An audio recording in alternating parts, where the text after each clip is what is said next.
Thanks for joining me again for another Pixie Talks review vlog. Pixie Talks, reviews and vlogs at Pixie Talks. So of course this last weekend was Easter weekend and I hope you all had a lovely one. Got together with your families a bit, maybe ate copious amounts of chocolate. So in honor of Easter, I thought that I would track down an old childhood classic that really touches on the heart of the Easter story. So settle in for The Lion, the Witch, and the Wardrobe.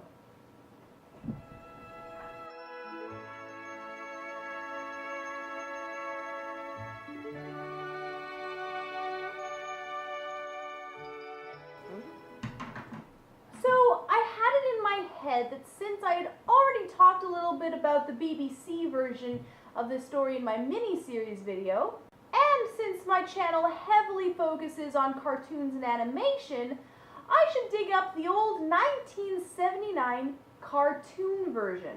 After all, I really liked this version as a kid too. You said magic? Yes. There are woods inside, and it's snowing, and there's a fawn, and there's a witch. Oh dear. Let's get the biggest, glaringest fault out of the way. This animation looks like crap. I'm really not sure how I didn't notice as a kid, but this is some really terrible cartooning. And it kind of affects the tone of the entire movie and made getting through the whole thing a little painful, to be honest. I can't even say the style they were going for is nice, because there's really no consistent style to any of it. It is terrible. But let's move on from that, because the whole thing isn't awful. It's more like an unpolished diamond, or like a first draft of something that has the potential to become quite good. First of all, the pacing is really quite nice. Although it is about half the length of the BBC miniseries, it never feels too rushed. It is also pretty darn close to the source material, which is super nice. And while the characters don't get a whole lot of development, you can tell that it is there. If you compare it to the BBC version directly, this one was clearly referred to in the making of the latter. Most of the scenes unfold in exactly the same way, often with word-for-word dialogue. I can almost see this version as being the storyboards for BBC's miniseries version. And that's probably also why so many of my memories of both of these versions kind of blend in my mind. It's hard to sort them apart when they are so similar. Now, BBC clearly improved tremendously on the rough draft that was CBS's attempt, but what about the Disney version? Well, while production value may have been far superior to either of these earlier films, that's actually the core of what I want to talk about. Both BBC's and CBS's interpretations really grasped the heart of C.S. Lewis's work far better. The Lion, the Witch, and the Wardrobe is essentially the Easter story, and it's a beautiful telling of it too.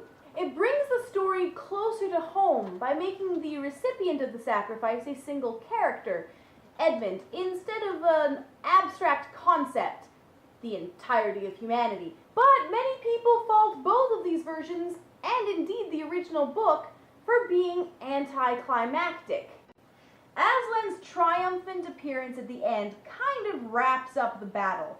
They don't focus on a lot of action as much as they focus on Aslan. If you think the climax of the story is when the White Witch is defeated in battle, then you would be right, but here's the catch. That's not the climax of the story. The story reaches its pinnacle when Aslan appears to Susan and Lucy after the stone table. By shifting where you focus the story's climax, you shift the focal point of the whole film. This is a story about redemption and reconciliation. It's about ultimate love and ultimate sacrifice. And Aslan's triumphant return is breathtakingly beautiful, whichever version you watch. It's a beautiful story that points to a much bigger story. You can't seriously believe in fairy tales. Why not? I can, in fact, I do. Now, this particular version, I really wouldn't bother with it. Unless you are an animation geek like me with a curiosity for the history of the medium. It's not very good, really. But I would certainly recommend BBC's miniseries version over the Disney version any day, and of course, reading the book is paramount.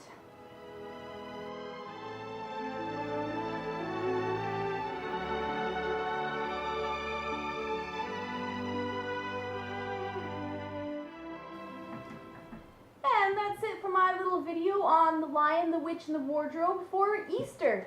Hope you enjoyed the video. Please be sure to subscribe for more, and I'll see you guys again next week. Bye!